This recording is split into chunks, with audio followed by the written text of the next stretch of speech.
Hello dear learners, स्वागत है आपका द व्हाइट बोर्ड चैनल पे। जहां आज की वीडियो में हम टीआरई 3 टीजीटी मैथमेटिक्स के एक क्वेश्चन का सॉल्यूशन देखने वाले हैं। आपको क्वेश्चन यहाँ पे दिखाई देगा, मैं पढ़ के बता देता हूँ। क्वेश्चन नंबर 97 जो दिया गया है, दो रिक्तियों के एक पोस्ट के साक्षात्कार में एक पति और पत्नी के उपस्थित रहे। अगर पति के चयन की जो संभावना है, जिसको हम प्रायिकता भी कहते हैं, वो दिया गया है।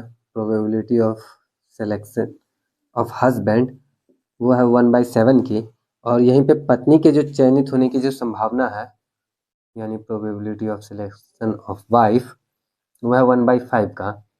तो यहाँ पे हमसे पूछा जा रहा है कि वे दोनों की चयन की संभावना क्या है, वे दोनों ही सेलेक्ट हो जाए, इसकी क्या संभावना है। जब आपको इस तरह से कुछ दिखे कि एक प्रायिकता दी गई हो, दूसरी प्रायिकता दी गई हो, और दोनों के एक साथ घटित होने की संभावना आपसे पूछा जाए, तो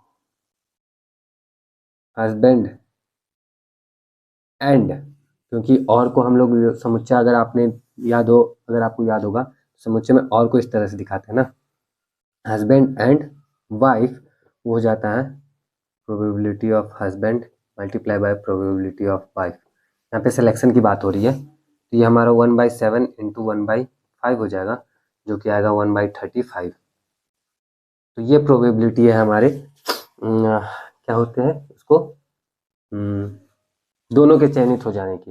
ये बिल्कुल वैसा ही है ना, जैसे अभी कुछ टाइम पहले जब वर्ल्ड कप, कुछ टाइम पहले क्या, मैं तो रिकॉर्ड इस वीडियो को कब कर रहा हूँ, चैंपियंस ट्रॉफी खत्म होने के 2-3 दिन बाद रिकॉर्ड कर रहा हूँ अपलोड, और मेंबर्स के अलावा बाकी सबको ये कब जून में कभी जाके दिखेगी।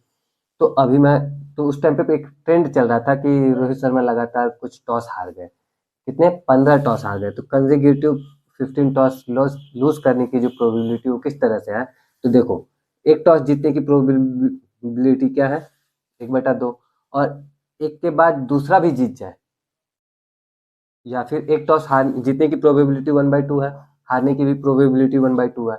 अब दूसरा भी हार जाए, उसकी मतलब पहला तो हारा ही हारा, दूसरा भी हार जाए, तो दूसरा टॉस भी जीतने की प्रोबेबिलिटी 1/2, हारने की प्रोबेबिलिटी फिर से 1/2।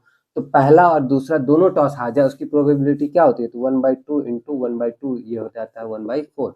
यानी कि दो टॉस लगातार हार जाने की जो प्रोबेबिलिटी है वो 1/4 की है। इसी तरह से 3 टॉस लगातार हार जाने की जो प्रोबेबिलिटी हो जाएगी वो फिर से 1/2 गुने 1/2 गुने 1/2, ये हो जाता है हमारा 1/8। तो 3 टॉस लगातार हार जाए, इसकी प्रोबेबिलिटी 1/8 की है। तो इसी तरह से 15 टॉस लगातार हारने की प्रोबेबिलिटी कितनी है, तो 1/2 आप कर सकते हो सिंपली, है ना। तो यहाँ पे क्या मेन तो मल्टीप्लाई ही हो रहा है ना, और यहाँ पे दोनों का जो था 1/7 था, 1/5 था, तो दोनों एक साथ हो जाए, उसकी प्रोबेबिलिटी मल्टीप्लाई होके आ जाती है। आई होप कि समझ में आया होगा आपको। मेन कंसर्न यही रहता है मेरा। अगर समझ में आया हो, अच्छा लगा हो वीडियो, तो लाइक कर देना, कमेंट भी कर देना कि हाँ वीडियो आपके लिए हेल्पफुल रही है, समझ में भी आ रहा है। कमेंट करोगे तो पता चलेगा मुझे, नहीं करोगे तो नहीं पता चलेगा, और कोई ऑप्शन है नहीं हमारे पास में, हमारी बातें नहीं होती रहती हैं रेगुलर।